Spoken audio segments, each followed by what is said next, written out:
Hello everybody, my name is Dratnos and welcome to my spec spotlight for the Assassination Rogue. This is the series where we take a look at a spec and talk about what it does in Mythic Plus so that you can know what to expect if you're playing with one or if you want to roll up one yourself at some point. So let's start off by talking about the pros and cons of the Assassination Rogue. Assassination Rogue is actually a very, very high damage spec, especially bursty in single target or in sustained AoE. They can change what they're good at based on the Azerite traits and stuff that they're using, but that's generally the build that gets run in Mythic Plus.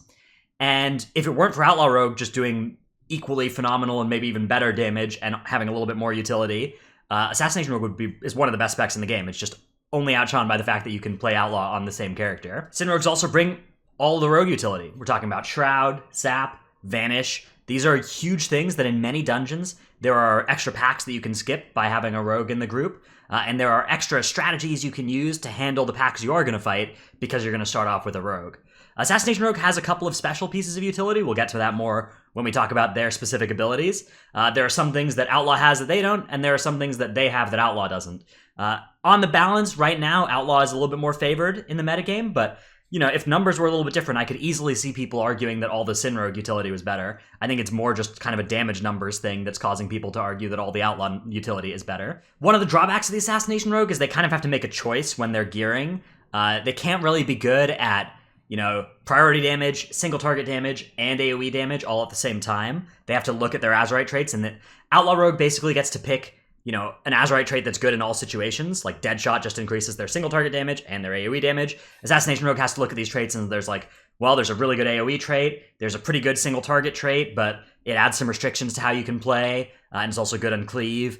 Or you can go for a more single targety build, but many single target traits don't scale up very well at all into AoE for Assassination Rogues. So they have to make choices when gearing that specialize their damage into one part of the dungeon, and usually that means that the other parts of the dungeons, they'd probably lose to an Outlaw Rogue that was just good at everything. And as I said, one of their good traits encourages them to get re-stealths between every pull, so dropping combat and activating stealth gives them huge boosts of damage at the start of the next pull, and that is that can be a restriction on your group, depending on the rest of your comp.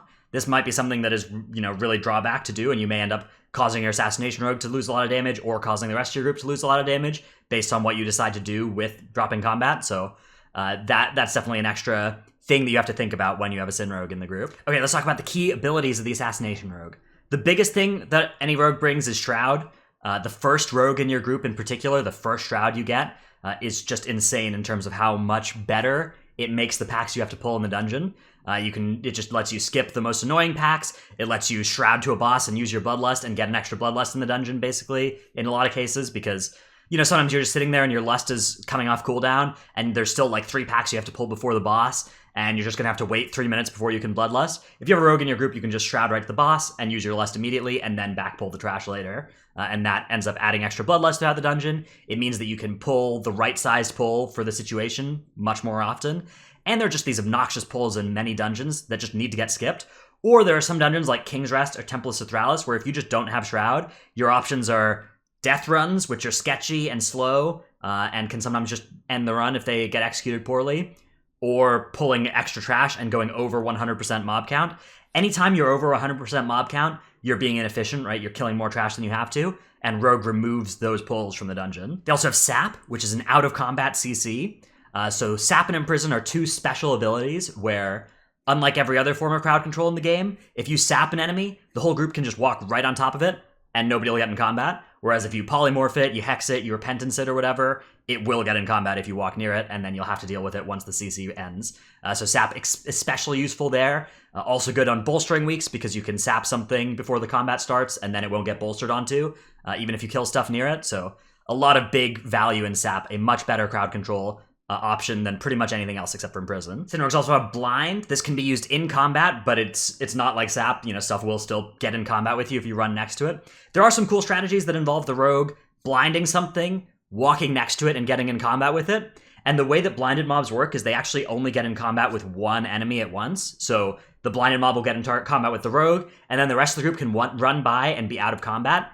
And then on the other side of the pack, once you're nice and safely far away, the Rogue can then vanish and drop combat. So that's a useful thing that can sort of mean that a Rogue can have 2 out-of-combat CCs, but that has to be done carefully. and it does require the commitment of Vanish as well, which is a cooldown we'll talk a little bit more about later. Now, Kidney Shot is not between the eyes, right? The Outlaw version of this is rotational, it's up more often, and it costs them less damage to do. But Sin Rogues can Kidney Shot mobs for a nice long duration single target stun, and that is very useful to do on all sorts of different enemies. Depending on the talents they take, the Kidney Shot can also come with some damage, although that talent is often not taken in high keys. One big upside of Assassination Rogue compared to Outlaw Rogue, honestly, I think the single biggest reason to choose to play Assassination Rogue over Outlaw, if you can play both, is Crippling Poison. This is a 50% slow that Sin Rogues apply just with all their stuff, and they can apply it in AoE very easily. And this is a really powerful thing if your tank is going to need to kite. So on weeks where the affixes cause your tank to kite, or if there's a dungeon where you want to pull a bunch of mobs and run around and kite them and you don't have a Frost Mage or whatever, those are sorts of things that Assassination Rogue enables in a way that Outlaw Rogue doesn't. Outlaw Rogue and many other melee specs notably lack a consistent slow that they can apply to stuff, so that is a big hole that Assassination does fill. Okay, let's talk about how Assassination Rogue stealth works. Stealth is a big part of the Assassination Rogue damage kit. Depends on how many traits they run that empower it, but often their first 3 globals out of stealth are going to be very big if they're all Garrotes. Vanish is something they can use to facilitate this. Vanish lets them drop combat if they're not fighting a boss. Doesn't drop combat if you are fighting a boss. So they can also get a pre-pot every time they Vanish too. And just Vanish, very powerful then for applying extra Garrotes around that are empowered and do a bunch of extra damage. It can also be used to cheese boss mechanics or trash mechanics. You know, if you're about to get targeted by a shot that's going to kill you, you can Vanish. Assassination Rogue doesn't really do this very often. It's bad for Assassination Rogues usually to save their Vanish to, you know, like resetting Pursuit on Razan. Those sorts of effects are things that Outlaw Rogues do all the time with their Vanish, but Assassination Rogue usually doesn't have the liberty to do that because they usually need to use their Vanish just for damage because the Garrotes that it empowers are such a big portion of their damage. But in a pinch, or if there's a specific time they know in advance that they need to save their Vanish for something defensively or for some utility, they can do that. In addition to putting out Garrotes as their first 3 globals out of Vanish, they can also put out cheap shots. So if you need, you know, a stun and your Sin Rogue has a Vanish, they can do it, but it is very costly in terms of DPS for them to use Vanish that way. Assassination Rogue's big damage cooldown is Vendetta. Although Vanish is also kind of a big damage cooldown, Vanish lets them apply these Garrotes, and Vendetta empowers their damage and multiplies that with the empowered Garrotes, so that's a really powerful combo, especially on like single target, small numbers of targets. In big AoE, you know, maybe that's not something they're going to bother doing, but generally on single target, pairing up the Vanishes and the Vendettas is a good thing to try and do, although when we talk about essences, we'll talk about why that's not always true anymore this season. All right, let's talk about defensive options. One of the biggest things that rogues have is Feint. This is just once every 15 seconds. For the next 5 seconds, they can take 40% reduced AoE damage. This is massive. Like, Kragmaw's Tantrum is coming out, everybody in the group is getting low, the rogue can just Feint, and then they can use their Crimson Vial ability and heal themselves up. And basically every single Tantrum, they have a very powerful set of defensive abilities. That means that the healer doesn't even have to worry about them.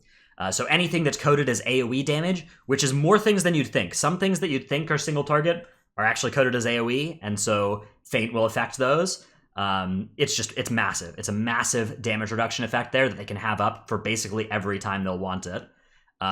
It's worth noting that Feint can be talented to also reduce damage taken from non-AoE sources. This is a talent called Elusiveness. It gives them a 30% damage reduction against that non-AoE damage.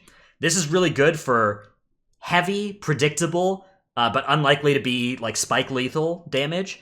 So stuff like Severing Axe, Spit Gold, and King's Rest. These are places where rogues will often talent towards Elusiveness and just use it as a big damage reduction effect. You know, 30% DR is nothing to sneeze at. Some classes have to do that, like only get to do that once every 3 minutes. Sin rogues can do it every 15 seconds. So that's a very powerful thing they can do, although that talent is mutually exclusive with Cheat Death, which we'll talk about later, and is very powerful. Rogues can also immune physical and magic damage with Evasion and Cloak. Evasion is a little bit different than Riposte, which is the Outlaw version of it. It makes them dodge all incoming attacks. Some attacks are dodgeable but not parryable, so you have to kind of learn there's a slightly different set of abilities that Assassination Rogue can Evasion versus Outlaw Rogue being able to Riposte. Both of them will work against melees, so if you have threat or if your tank dies and you need to Evasion, that'll work there. Cloak of Shadows works against almost all incoming magic damage. There are actually a couple of specific BFA boss abilities that for some reason aren't fully cloakable. Ataldazar actually has a couple of these, for instance, like Volkal's Poison just completely ignores immunities, or disease rather, his disease.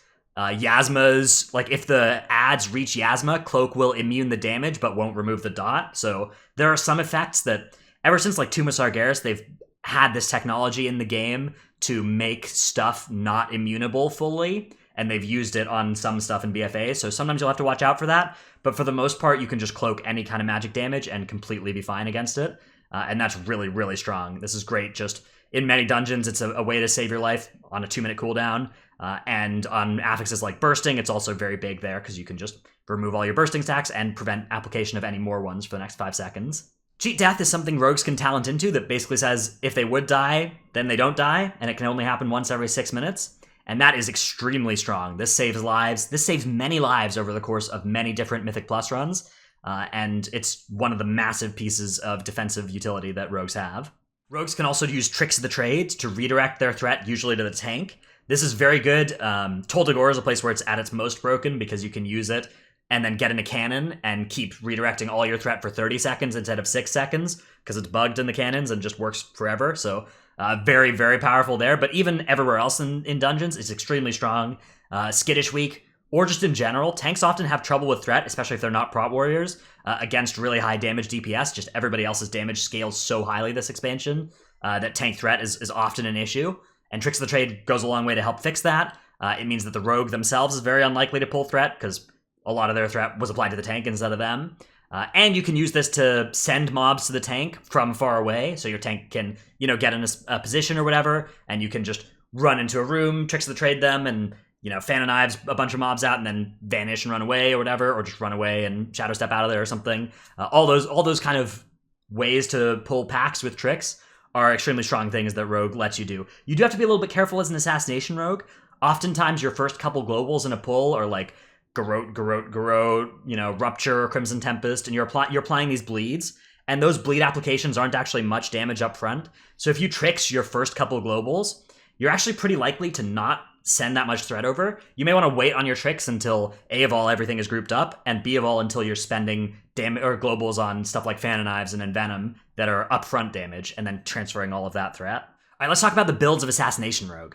The most common major essence you'll see is Blood of the Enemy in high keys. If you are somebody who wants to play an Assassination Rogue and doesn't want to farm Blood of the Enemy, Focusing Iris is actually fine as well. Focusing Iris, pretty good. Like, the Major is really good in AoE. The Minor is pretty good at single target, actually. They like haste a lot for single target, so that's kind of fine. But Blood of the Enemy is really the big one. Big synergies with crit in their AoE rotation, and just massive AoE damage once every 90 seconds with that Major. One required minor is Memory of Lucid Dreams. This is just so much value. All 3 rogue specs need Memory of Lucid Dreams minor, even if it's just rank 1. Like, if you're rolling up a new character and you decided you never wanted to do Mech or Nazjatar on it, just go get rank 1 Lucid. It's going to be worth it.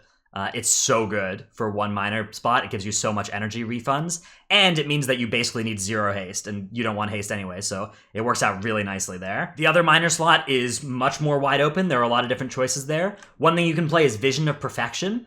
This will line up your Vendetta with Blood of the Enemy pretty well, but it will desynchronize your Vendetta with your Vanish, so that's a drawback. Like, sometimes you want those 2 things to be lined up. On single target situations in particular, that's not always a good thing to do, is to desync them. But in big AoE, just being able to go, Vendetta, Blood of the Enemy, fan, and do a bunch of damage that way, and even more to your Vendetta target, is a nice little thing that Vision of Perfection lets you do. If you're interested in a more single target-y minor in that spot, the Essence of Focusing Iris minor is actually a really good choice there. It gives you a bunch of haste, very good single target stat. Or if you want kind of a mid-ground thing that'll just give you flexible stat in all situations, Conflict and Strife minor, versatility just good in all cases. There are a couple of big traits that Assassination Rogues get in Mythic Plus. Echoing Blades is something they can run. Usually they'll run at least 2 of this, although often they'll play the full 3. And this makes their Fan of Knives into a big source of damage instead of a small source of damage. This, point for point, is the most overall damage that an Assassination Rogue can get in a dungeon by far. And it scales really nicely with crit, so it's a good combo with Blood of the Enemy, and it's a good combo with just stacking crit on your gear. And so this is why you'll see Assassination Rogues with all their stuff gemmed and enchanted towards crit. The other Mythic Plus trait that you don't really see so much in raids either is Shrouded Suffocation. Shrouded Suffocation is also something, a very common build is actually just 3 of these 2 traits, although you have to then get pieces, obviously, that have both of them on it, so that's a hard thing to do. So Shrouded Suffocation is the thing that requires the re-stealths. It empowers your Garrotes coming out of stealth, and makes them do huge amounts of damage there. But the more of this trait you have, the more reliant you are on the re-stealths. So another common build is to just play the one Shrouded Suffocation, and then you're a little bit less reliant on the re-stealths. So that's something that you may consider, especially if you're playing with a group that wants to chain pull more often, or if one of the affix is active that week, keeps you in combat or makes you chain pull more often. To fill out, usually Twist the Knife traits are a good thing to whichever of the previous traits you didn't bring to 3, you can just fill with Twist the Knife traits. It's just good overall damage and good priority damage. So if if you need to kill one target that's surrounded by a couple other targets, Twist the Knife, pretty good option for that, because you can just dump Envenoms into that target and deal quite a lot of extra damage if you have some twist traits. But usually you'll see some combination of these 3 traits. Stuff, stat procs like Blightborn Infusion or whatever are fine as well. But usually it's mostly those first 2 traits and then filling out with a couple of twist traits. One of the best trinkets for Assassination Rogue, just Harlan's Loaded Dice from Freehold, stat proc, very nice for the spec. Spyglass from Siege of Bralis, also stats, very nice for the spec. So those are 2 Mythic Plus trinkets you can go for that work out very nicely. Stats is just something that Assassination Rogue really likes to have on their trinkets compared to effects. Although the raid trinkets are fine too. If you want the raid trinkets, those are absolutely fine too. Easy to get at high item level.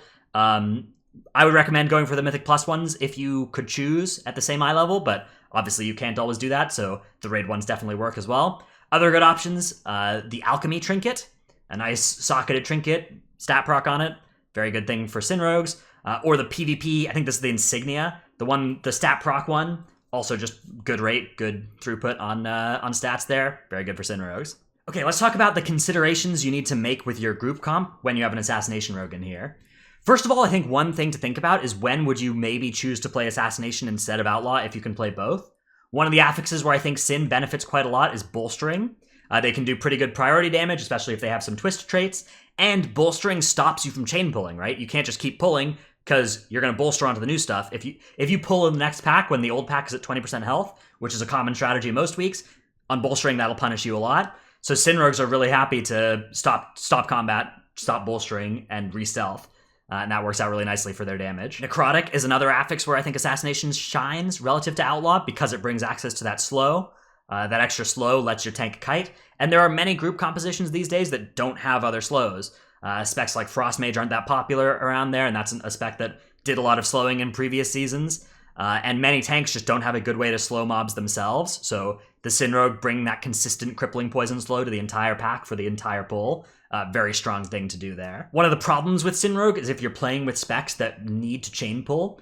The example spec I'm going to use for this is Shadow Priest, although there are actually quite a few ranged DPS specs that are just going to want you to pull immediately at times. Like after they font, they're just going to be like, pull, pull, pull, pull, pull. And the Sin Rogue is going to be there like, no, wait for the emissary to teleport away so that I can re-stealth. And that tension in the group is a problem. You need to figure out what you're going to lose the least damage by appeasing there. But it's something you're going to have to think about. It's not like this group is unplayable. Like you can play Sin Rogues and Shadow Priests in the same group. You're just going to have to think about whether the re-stealth or keeping the Shadow Priest's Chorus of Insanity high are more valuable things to do.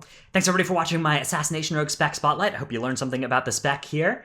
Again, not something that's super popular these days, although I could easily see it being good again next season. It's very possible, a couple numbers change here or there, and they're suddenly doing the most damage, and then bang, they're going to be in every group again, just like Season 1. They were in many, many groups. So it's an awesome spec to know about. It's an awesome spec to know how it works. I think rogues in general, if you only play one rogue spec, a really good next spec to pick up instead of rolling a new class is just another rogue spec. They all do different things, and it's very good to know how they work. So anyways, I hope this video helped you do that. If you liked it, remember to like and subscribe. Check out my Twitch stream, twitch.tv/Dratnos. Thanks everybody for watching. I'll see you in the next one. Bye.